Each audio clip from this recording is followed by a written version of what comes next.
All right, well, let's talk about this ridiculous interview that Hillary Clinton gave to The Hollywood Reporter, where she says nobody likes Bernie Sanders. She also goes on to say that people need to be held accountable for the things they say. Yeah, Hillary Clinton, they do, including you. She also says that women candidates have to be prepared for the smears against them coming from Hillary Clinton. And she even doesn't really rule out potentially running. So let's go ahead and go over this. So a documentary is coming out March 6th on Hulu that kind of chronicles Hillary Clinton, her life, her marriage, the Monica Lewinsky scandal. Apparently, it's supposed to go into a lot of things. And it's actually released at the Sundance Film Festival on January 26th is when they're going to release it. So right here in primary season, you got to kind of wonder about the timing of the release of this film. Why now? Why right at the primary season? And we know that Hillary Clinton has a huge beef against Bernie Sanders. Barack Obama, it's been reported that insiders say that he'll do anything to stop Bernie Sanders from getting the nomination. So you kind of wonder, are they putting out these sort of propaganda pieces in order to harm Bernie Sanders? Because it sure seems like it. So let's go over some of the things she says in this interview. So the person asks her, in the doc, you're brutally honest on Sanders. Quote, he was in Congress for years. He had one senator support him. Nobody likes him. Nobody wants to work with him. He got nothing done. He was a career politician. It's all just baloney, and I feel so bad that people got sucked into it. The reporter asked, does this assessment still hold? And Hillary Clinton says, yes, it does. So right there, she says he was in Congress for years. He had one senator support him. Nobody likes him. Nobody wants to work with him. He got nothing done. He was a career politician. What does she think she is? Does she not consider herself a career politician? And she says that nobody wants to work with him. Nobody likes him. It's all baloney. I feel bad for the people that got sucked into it. If you just couldn't sound more bitter. She goes on to say that, and this is what got her into a lot of trouble today, and she actually kind of came out and tried to counter it a little bit on Twitter. But the reporter asks, if he gets the nomination, will you endorse and campaign for him? Now, remember, she was super bitter about him waiting a month to endorse her and campaign for her. But she's asked this question, and Hillary says, I'm not going to go there yet. So she doesn't say, yes, of course. The Democratic Party sits around saying Trump is the most dangerous man ever, and that everybody's got to unite together in order to get this man out of office, that he's the worst thing that could ever happen. And yet here she is, dragging her feet, not willing to say, of course, I'll endorse anybody who gets the nomination because we need to get Trump out of office. Instead, she's like, I'm not going to go there yet. She says, we're still in a very rigorous primary season. I will say, however, that it's not only him, it's the culture around him. It's his leadership team. It's his prominent supporters. It's his online Bernie bros and the relentless attacks on lots of his competitors, particularly the women. And I really hope people are paying attention to that because it should be worrisome that he has permitted this culture. Not only permitted, he seems to really be very much supporting it. And I don't think we want to go down that road again where you campaign by insult and attack and maybe you try to get some distance from it, but you either don't know what your campaign and supporters are doing or you're just giving them a wink and you want them to go after Kamala or after Elizabeth. I think that's a pattern that people should take into account when they make their decisions. Right there, she's smearing him. She's essentially saying that for one, the Bernie bro myth, this is just infuriating. The Economist came out with a report showing that actually more women support Bernie Sanders than men in the age group of under 45. So who are the people online? People typically under the age 45. That's who's on Twitter. That's who the trolls are that she's talking about going after Kamala or going after Elizabeth. And yet the stats show it's more women than men. So, this is, she goes on to say, the question is, speaking of, he allegedly told Senator Elizabeth Warren in 2018 that he didn't think a woman could win, a statement he vigorously denies. How do you digest that?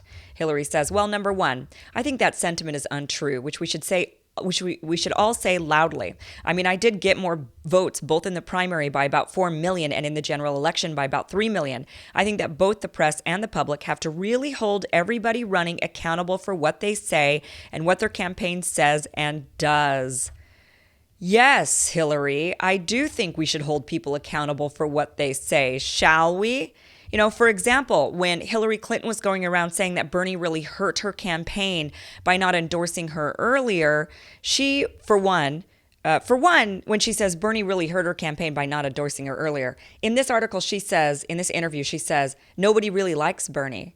Well, if nobody really likes Bernie, if he's not a popular person that people like, then how could he have possibly hurt her campaign by not endorsing her? It seems like if he's that unliked, you'd want him to stay far away from you, right? You wouldn't want him anywhere near. You would say, you know what, I don't need your endorsement. But instead, she says he hurt her campaign by not endorsing her earlier. By the way, she waited almost the exact same amount of time to endorse Obama. Howard Dean took the same amount of time to endorse John Kerry.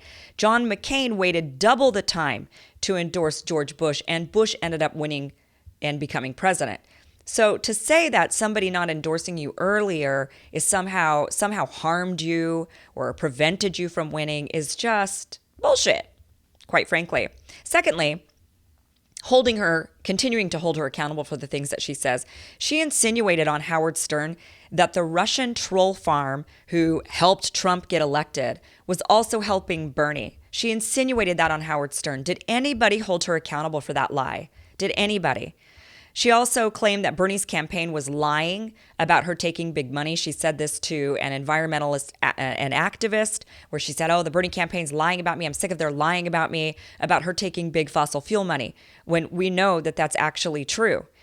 She also, again, the Bernie bro claim, her sitting there saying, he's got all these Bernie bros. And the facts don't lie, that there are more women supporting Bernie Sanders under the age of 45 than there are men. So yeah, we should hold her accountable for the things she says. And she said a lot more, which we're going to go into, things that she should absolutely be held accountable for. She goes on to say, that's particularly true with what's going on right now with that Bernie campaign, having gone after Elizabeth with a very personal attack on her.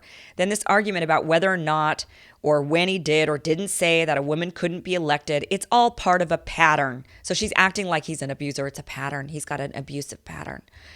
If it were a one-off, you might say, okay, fine. But he said, I was unqualified. I had a lot more experience than he did and got a lot more done than he had. But that was his attack on me. So she's insinuating right here that he called her unqualified because she's a woman. And that is just bullshit. He called her unqualified because of her ties to Wall Street and her foreign policy. He said, quote, are you qualified to be the president of the United States when you're raising millions of dollars from Wall Street, whose greed, recklessness, and illegal behavior help to destroy our economy? Maybe the American people might wonder about your qualifications, Madam Secretary, when you voted for the war in Iraq, the most dangerous foreign policy blunder in modern history, America.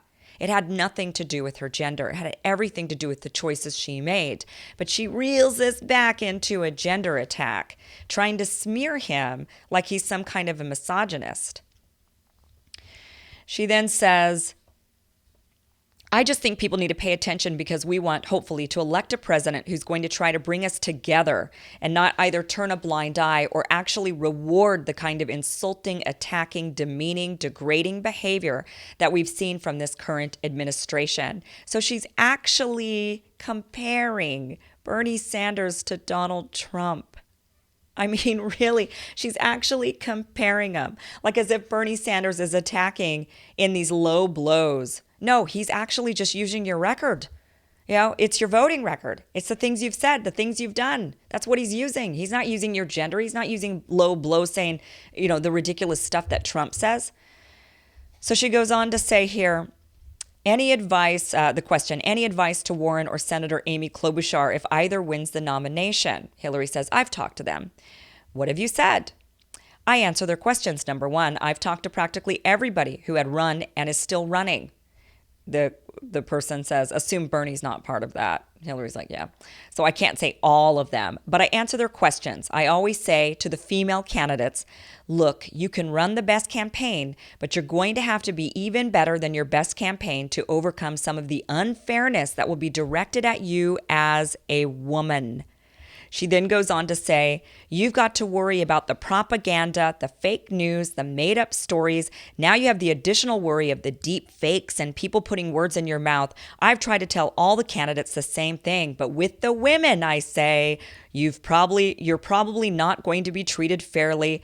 Don't let it knock you off your stride. This is infuriating after what she said about Tulsi Gabbard. I mean, saying that Tulsi Gabbard was a favorite of the Russians and that somehow the Republican Party was grooming her to be a third party candidate. Absolute lies, made up conspiracy theories about Tulsi Gabbard. And she has the gall to say in this interview, oh, well, you're just going to have to really worry about all the people that are going to make up stories about you because you're a woman. Really, Hillary? Really? That is infuriating. She goes on in this interview. The question is there any piece of you that has considered jumping into the race? So here we go, guys. Is Hillary Clinton going to run again? She says, I've had so many people urge me to every day, and I'm grateful for people's confidence, but I did think it was right for me to step back. I'll do anything I can to defeat the current incumbent and to reverse a lot of his damaging policies. Thankfully, I still have a voice and a following. So she doesn't ever say no, if you notice this. She doesn't ever say no. She tiptoes around it so that if she does decide to jump into the race, she can say, I never said I wasn't going to. I never claimed I wasn't. So she never will be accused of lying. So this is very alarming. This is very alarming. And if the reports are true that her and Barack Obama will do anything they can to stop Sanders, it just really starts to make us wonder if Sanders starts winning those early primary states, if Hillary Clinton is going to jump in, and if Barack Obama, who has not endorsed anybody yet, will step in to endorse Hillary Clinton.